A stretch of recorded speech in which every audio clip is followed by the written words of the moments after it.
How's it going, chumps? I just wanted to show you actually a modification that I had for kind of like a how do you make, current existing positions better. And one positions I've been harping on a lot is the Jade Lizard, right? Well, the classic Jade Lizard would be you sell a put and then you then sell a call vertical that basically hedges, the downside on that.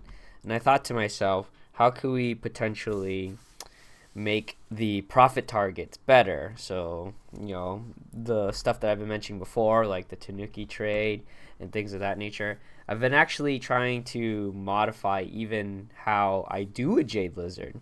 And in fact, most of the times, if you kind of know, when you create a Jade Lizard, and you are picking your short position, your short position, your short position on your put is really what drives the value of your Jade Lizard. So you would get more profitability if you just straight up sold a put, for sure, 100%, in terms of like infinite upside protection. When you add that short call the short vertical uh, component to it, and then you get that profile that we're more familiar with, right? So you're gonna get more profitability in your sweet spot in the body of the lizard, and then less profitability as it infinitely moves on, right? Because your assumption is it's gonna move within a range, but if I get blown out from the top, it's not that bad. And then I thought to myself, could you, in theory, get more profitability from the call vertical side? Because let's take a look at the call vertical in terms of like how much value it's providing for a typical Jade Lizard versus when you would be adding it on later. So you have the position down here, and if I were to remove, so we have $134 credit, right, which is our max profit in this zone. And let me just put apples and apples. I have the position that I wanted to compare with. Well, it's a little bit trickier now because there's a lot of theta decay, so I can't really use that 29 anymore. So let's just assume that the amount of uh, value that I got initially, actually I can compare. One, so I got 118 for it. So let's pick an equivalent. 118, yeah, let's just assume this is it. Okay. So here's the equivalent of gains that you would have gotten and the range that you would have gotten for the body of a Jade Lizard, right? And then the downside tail end of the spectrum. So you have your 135-ish credit, and then let's remove the put so we can see what the call verticals, how much is contributing, right? And it's contributing about $27. Now, would you have gotten the same $27 for a 41-42 call vertical spread at the time? Let's say, 30 days out, because we're looking at strictly 22 days currently right now. So yeah, let's maybe do an apples to apples comparison just for the sake of it.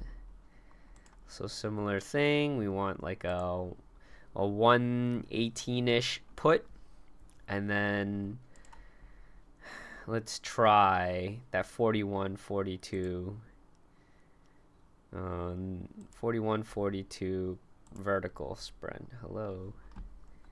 Let's get rid of this. Okay, so it's about 130, right? You're gonna get maximize at 130, and you get about a $70 kind of tail, $79 kind of tail on that one for 30 days out. So let's take a look at what I'm trying to compare that to.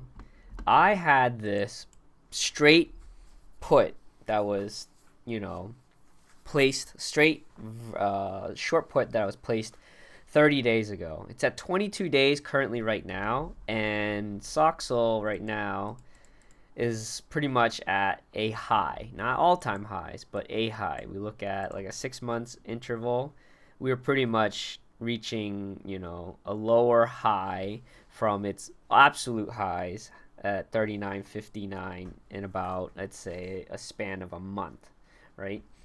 So at this point, I'm thinking, okay, um, what if we were to make the Jade Lizards after the fact? What if I waited, I put on a short put, and then I just waited for that to just simply move forward with a long length of time, right? And the long length of time thinking that, oh, it might be bullish. So if it's bullish and we're now at present day and suddenly we're reaching another top, at least in my opinion, then what if I could then lay down that short vertical component now?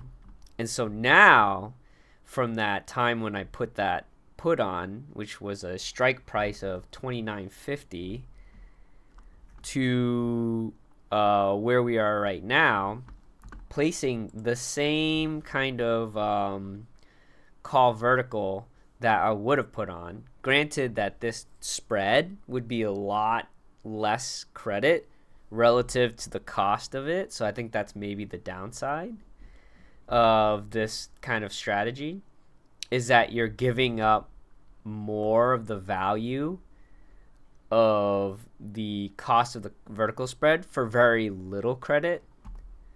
But the upside is to that kind of weighting is that now you get this bigger fat spread here. Well, actually, yeah, now that I look at it, it's about the same amount of credit if I were to open it on, but then the tail is actually lower. So I'm not saying that this is a position or the type of strategy that I would recommend for everybody. I'm actually just discovering this on our own.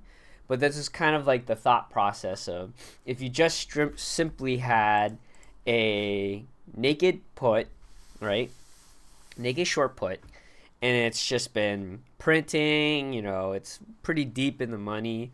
But then let's say you feel like that there may be some sort of pullback, would adding a short vertical to that naked put add value to your position? And the answer is yes, because then you create like a really wide strangle with kind of like a known value of a top, right?